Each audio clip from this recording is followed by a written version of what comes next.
IL টি-20 লিগে সাকিবের MI এমিরেটসের বিপক্ষে বল হাতে ম্যাজিক দেখালেন মুস্তাফিজুর রহমান। দুবাই ক্যাপিটালসের জার্সিতে আরও একবার জ্বলে উঠলেন দ্য ফিজ। ওভার হ্যাটট্রিকের পাশাপাশি করলেন দুর্দান্ত বোলিং। এদিন দুই দলের ম্যাচেও ছিল দারুণ উত্তেজনা। সেখানে ম্যাচের ফলাফল এবং ফিজের জাদুকরী পারফরমেন্স নিয়ে বিস্তারিত জানব রিপোর্ট। আগের দিন আইপিএল এর নিলামে বাজিমাত, আজ আইএল টি-20 লিগে বাজিমাত। বল হাতে মুস্তাফিজুর রহমান আরও একবার প্রমাণ করলেন কেন বিশ্ব ক্রিকেটে তার এত চাহিদা, সাথে বুঝিয়ে দিলেন নিজের কার্যকারিতা। আইএল টি-20 লিগে এদিন তার দল দুবাই ক্যাপিটালস মাঠে নামে সাকিব আল হাসানের এমআই এমিরেটসের বিপক্ষে, যেখানে দুবাই টস জিতে আগে ফিল্ডিং করার সিদ্ধান্ত নেয়। ইনিংসের দ্বিতীয় ওভারে বল করতে আসেন দ্য ফিজ, সেখানে দুটি বাউন্ডারি হজম করে খরচ করেন 10 রান। ওপেনিংয়ে নেমে এমআই এর হয়ে ভালোই ব্যাট করছিলেন দুই ওপেনার জনি বেয়ারস্টো এবং মোহাম্মদ ওয়াসিম। পাওয়ার প্লেতে কোনো উইকেট না হারিয়ে 40 রান তুলে তারা সপ্তম ওভারে দুবাইকে প্রথম সাফল্য দেন পেসার ডেভিড উইলি। তার বলে ক্যাচ দিয়ে 17 রান করে বিদায় নেন আরব আমিরাতের অধিনায়ক ওয়াসিম। তবে তাণ্ডব অব্যাহত রাখেন ইংলিশ ব্যাটার বেয়ারস্টো। মাঝে একবার জীবন পেয়ে মাত্র 29 বলে হাফ সেঞ্চুরি তুলে নেন এই ওপেনার।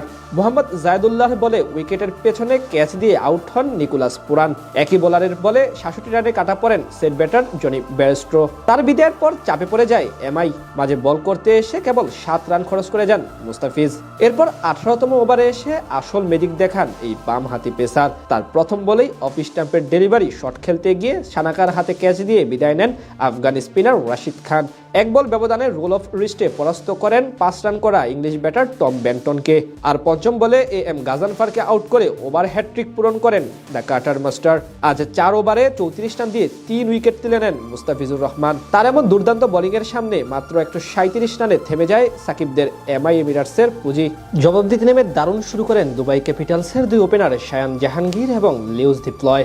একজন ধীরে সুস্থে এবং অন্যজন চালিয়ে খেলতে থাকেন এমআই বোলারদের বিপক্ষে। যদিও এদের জুটি বেশি দূর আগায়নি। স্লো খেলতে থাকা লিউস ডিপ্লয় বিদায় নেন মোহাম্মদ রহিদের শিকার বনে। তবে তাণ্ডব অব্যাহত রাখেন শায়ান জাহাঙ্গীর। তার সাথে যোগ দিয়ে ক্রিজে এসে আগ্রাসী মেজাজে ব্যাট চালাতে থাকেন জর্ডান কক্স। পাওয়ার প্লেতে 51 রান জমা পড়ে দুবাইয়ের স্কোরবোর্ডে।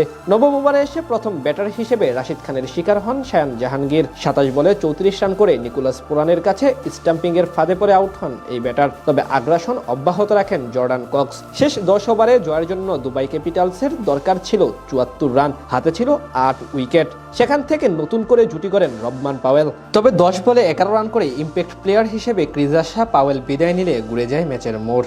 এদিন দাসুন সানাকা এবং জিমি নিশামও তেমন সুবিধা করতে পারেননি। আর 19তম ওভারে বল করতে আসা সেট ব্যাটার জর্ডান কক্স এবং মোহাম্মদ নাবিকে আউট করে এমআইয়ের জন্য ম্যাচ জয় নিশ্চিত করেন নাবিলুল হক। অর্থাৎ সহজ ম্যাচ হাতছাড়া করে মুস্তাফিজের দুবাই ক্যাপিটালস।